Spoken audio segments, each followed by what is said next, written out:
Assalamualaikum warahmatullahi wabarakatuh. Bapak Ibu guru yang kami hormati dan Bapak Sayur SPD MPD yang kami hormati juga. Pada kesempatan siang hari ini, mari sama-sama kita haturkan syukur alhamdulillah masih diberikan kesehatan sehingga masih bisa melanjutkan di seminar orientasi pengenalan nilai dan etika dalam keadaan sehat walafiat. Bapak Ibu, pada kesempatan siang menjelang sore hari ini, langsung saja kita lanjutkan seminar yang akan disampaikan oleh Ibu Nurul Fitriah dari SMA Negeri 1 Pamutan. Kepadanya kami silakan. Terima kasih. Assalamualaikum warahmatullahi wabarakatuh.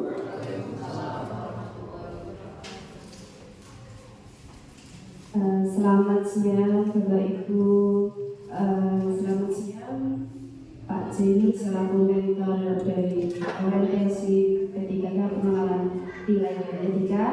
Selamat siang Bapak Ibu semuanya beserta orientasi nilai dan etika ketika 2024. Izinkan yang pertama saya akan memperkenalkan diri. Nama saya Nurul Fitriah, mengampu mata pelajaran kimia di SMA Negeri 1 Pamutan. Dalam kesempatan kali ini saya akan mempresentasikan seminar tentang meningkatkan pemahaman konsep siswa pada level mikroskopik dan submikroskopis.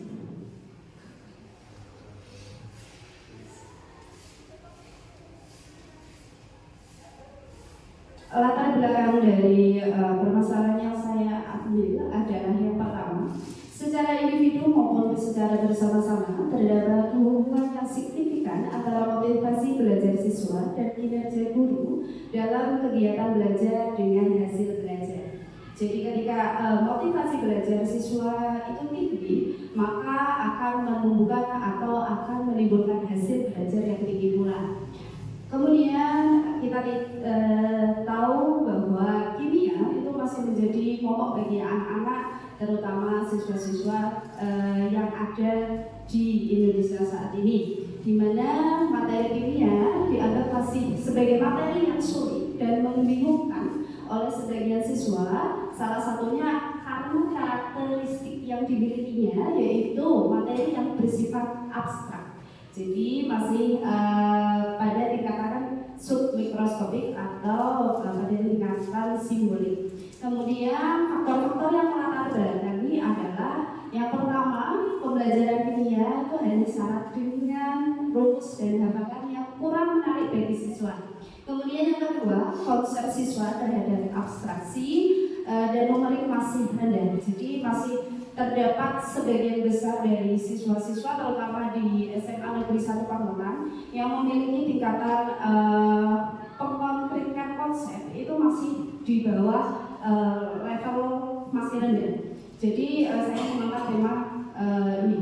Kemudian saya hubungkan dengan rencana hasil kerja saya. Yang pertama adalah meningkatnya praktik manajemen kelas yang berfokus pada disiplin positif. Nah, tujuannya adalah di sini untuk pembelajaran kimia kita mengambil kesepakatan bersama terlebih dahulu sehingga didapatkan pembelajaran yang kondusif dan telah disepakati oleh guru dan siswanya. Ini merupakan salah satu bentuk dari kolaborasi dan kita menghargai pendapat satu sama lain sehingga tidak didapatkan nanti di pertengahan pembelajaran ada yang protes atau ada yang kurang suka terhadap aturan yang diberlakukan di pembelajaran.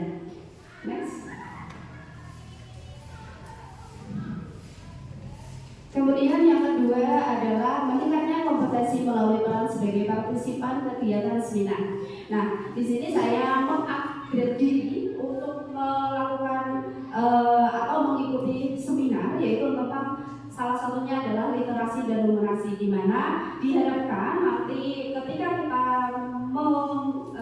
mengikuti seminar tersebut bisa kita terapkan dalam kegiatan pembelajaran. Misalkan di sini saya menerapkan literasi untuk anak-anak paling tidak itu dalam pembelajaran selama 5 menit, sehingga sama-sama kita bisa berinteraksi dan berkomunikasi. Kemudian yang selanjutnya adalah terlaksananya pembelajaran melalui perencanaan dan perangkat penilaian yang mengacu pada KOSP, di mana saya merencanakan pembelajaran yang menarik bagi siswa sehingga nantinya siswa tidak menganggap lagi dunia itu adalah sebenarnya materi yang sulit dipahami.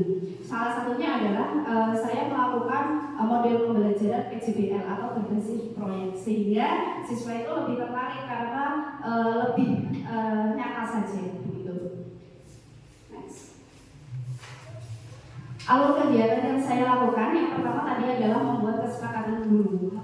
Yang saya lakukan yaitu dalam pembelajaran kimia jika tidak diperlukan HP, salah satunya adalah gadget, itu tidak dibolehkan untuk melihat gadget. Fungsinya apa? Fungsinya adalah anak-anak biar fokus terhadap pembelajaran yang telah dilakukan. Kemudian guru mengajak siswa untuk berinteraksi sebelum mengerjakan proyek yang diberikan. Kenapa kok begitu? Karena nantinya siswa akan menerapkan konsep-konsep yang tadinya dibaca atau tadinya dicari ke dalam proyek yang akan dilakukan, sehingga siswa tidak terjadi kebingungan di tengah-tengah. Kemudian yang selanjutnya adalah guru membimbing siswa dalam mengerjakan proyek untuk mengkonkretkan konsep yang abstrak. Di sini contohnya misalkan pada level mikroskopik adalah misalkan kita memahami tentang atom itu apa. Nah, rata-rata siswa itu tidak tahu atom itu seperti apa, Bu. Nah, kita kan tidak bisa melihat atom itu seperti apa, tapi sebenarnya atom itu ada. Nah, itu kita coba untuk menjembatani di situ untuk membuat bentuk atom itu seperti apa secara proyeknya. Kemudian pada tahap selanjutnya siswa berdiskusi dan menyampaikan kesimpulannya. Di sini ketika atom sudah tergambarkan seperti apa pada proyeknya mereka akan bisa menyimpulkan atom itu seperti apa, bentuknya bulat atau memang dia bentuknya berantakan atau seperti apa. Ketika sudah memahami pada level mikroskopiknya, maka tadi di tahap akhir atau di tahap simboliknya maka akan terselesaikan, di mana ketika simbolik itu berhubungan dengan misalkan reaksi kimianya. Reaksi kimianya kita hubungkan dengan kehidupan sehari-hari, sehingga siswa bisa lebih mengerti dan lebih memahami bagaimana cara kita merumuskan, kemudian bentuknya seperti apa. Next. Kesimpulan yang saya ambil adalah mata pelajaran kimia jadi mudah lebih dipahami ketika kita bisa mengkonkretkan hal-hal abstrak pada mata pelajaran kimia. Kemudian sebagai pendidik harus selalu memiliki inovasi dalam pembelajaran sehingga kita dapat menumbuhkan motivasi belajar siswa, akhirnya hasil belajarnya akan meningkat. Tidak lupa kita menerapkan nilai-nilai dan etika berorientasi pada nilai berakhlak. Terima kasih. Saya kembalikan kepada Bunda. Jadi aplaus untuk Ibu luar biasa materi yang telah disampaikan dengan jelas dan gamblang.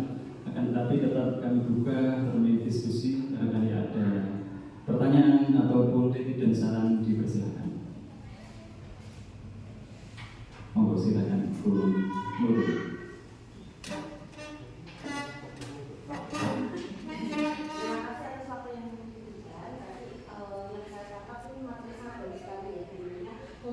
Memvisualisasikan sesuatu yang masih abstrak di dalam pembelajaran untuk mempermudah peserta didik memahami. Nah, ini juga permasalahan yang sama yang saya hadapi karena yang saya bahas kan sejarah nih, kejadian di masa lampau itu kan juga sesuatu yang abstrak. Saya ingin meminta saran selain dengan cara memvisualisasikan, gitu kan. Mungkin ada cara lain yang bisa menurut Fitria gunakan untuk memudahkan peserta didik memahami kayak atom dan lain sebagainya, selain dengan cara tadi memvisualisasikan. Terima kasih. Terima kasih atas pertanyaannya. Saya akan berusaha menjawabnya. dalam kita upaya mengkonkretkan abstrak itu sebenarnya ada beberapa cara. Yang pertama bisa kita kaitkan dengan kehidupan sehari-hari, tetap kita mengkonkretkan yang abstrak tadi. Misalnya apa tadi? Misalnya kita ambil adalah garam dapur. Garam dapur itu kalau dalam kimia namanya NaCl rumusnya. Nah, garam dapur itu bisa diperoleh dari apa? Dari reaksi antara natrium dan NaOH dengan misalnya HCl. Nah, kemudian yang kedua bisa kita lakukan cara adalah kita mengajak siswa untuk bermain, bisa salah satunya dengan game. Nah, game itu mengkaitkan siswa lebih menari, kemudian lebih nyata saja. Misalkan pakai salah satunya adalah fisis. Nah, itu kan siswa kita berikan gambaran-gambaran seperti apa sih atom itu sendiri, sehingga siswa akan lebih mudah mencerna materi yang akan kita sampaikan. Gitu. Terima kasih. Terima kasih Ibu Nurul yang telah memberikan pertanyaan dan sekaligus dijawab pula oleh Ibu Nurul. Tapi lagi masih ada yang menghendaki untuk bertanya. Jadi silakan. Cukup. Kami lanjutkan kepada Bapak Jainur. Silakan untuk memberikan catatan dan evaluasi. Terima kasih waktunya. Ini materi yang disampaikan oleh Bu Nurul Fitria, yaitu meningkatkan pemahaman konsep siswa pada level mikroskopik dan simbiotik.